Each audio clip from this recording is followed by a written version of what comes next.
अस्सलाम वालेकुम BTS army. 각자만의 이고가 좀 더 많이 recently Kempty Hugh ने एक बहुत 세졌어요. खास इंटरव्यू दिया है और आज 있었을 때 हम इसी इंटरव्यू पर 뭔가 बात 이고가 करेंगे। 세져서 वे इस इंटरव्यू में 다 मुस्कुराते हुए 같이 कहते हैं, 모여서 앨범을 हम सातों को दोबारा 만들고 इकट्ठा होने और इस 준비해서 एल्बम पर काम 나오기 करने में तकरीबन 5 साल लगे।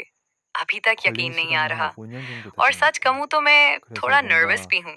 아직 फिर वो 2022 के वक्फे और 저희가 फौज के दिनों को याद करते हुए 군대 कहते हैं, 안에서는 हम 아무래도 परफॉर्म 저희가 करना चाहते 공연을 थे, 하고 싶어도 गाना, 못하는 상황이 डांस करना, लेकिन हम कर नहीं सकते थे। 부분에서의 दिल में एक 뭔가 स्ट्रॉन्ग ख्वाहिश थी, 뭔가 그런 लेकिन 거에 हमें अपने मुल्क के 대해서의 लिए भी कुछ करना था।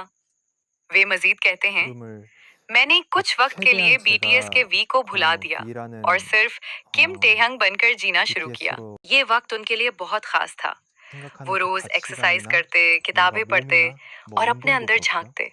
वो बताते हैं, 으로 मैंने 최종적으로 केगो 만들고 हिगाशिनो 싶어 और हान कांग की किताबें पढ़ी और खुद को 그냥 कहानियों में 그런 इमेजिन करता 상상 था। 속의 वक्त के साथ वी में एक वाज़ेह तब्दीली आई। 사람인가를 लोगों ने महसूस किया 다시 कि वो 한번 पहले 뭔가 से ज्यादा 정리해보는 कॉन्फिडेंट हो 시간을 गए हैं। वो 가졌었던 것 हंसते 같아요. हुए कहते हैं, 아미 날때 एक्सरसाइज के 저와 बाद मैं खुद को 운동을 अंदर और 하고 난 बाहर 후에 दोनों तरह 저의 मुख्तलिफ महसूस 모습이 करता हूँ।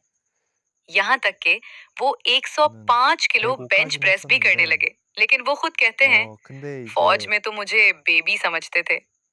फिर वो 저는 अपनी सोलो एल्बम 그동안 लेओवर के BTS बारे में बात करते हैं।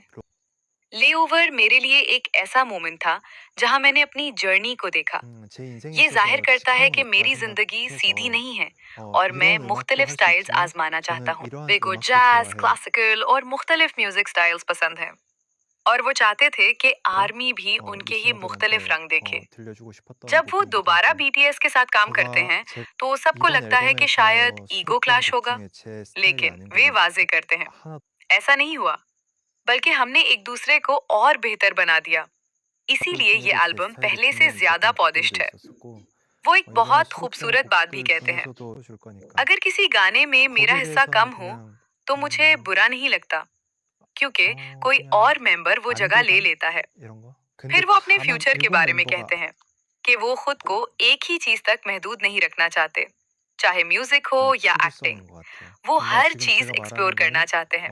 일곱 और आखिर 멤버들에 में जब उनसे 대해서의 एक 각자 जैज 솔로 आर्टिस्ट रेकमेंड करने को कहा गया तो वो कहते हैं, एटा जेम्स, एट लास्ट। अगर आपको ये इंटरव्यू पसंद आया हो तो वीडियो को लाइक करें, अपने दोस्तों के 뭔가 साथ शेयर 건드려보고 करें 싶긴 해요. और हमारे चैनल को There's one सब्सक्राइब करना jazz ना artist you भूलें, want to know. ताकि आपको ऐसी मजीद 에타 बीटीएस 제임스 अपडेट्स और स्टोरीज मिलती रहें।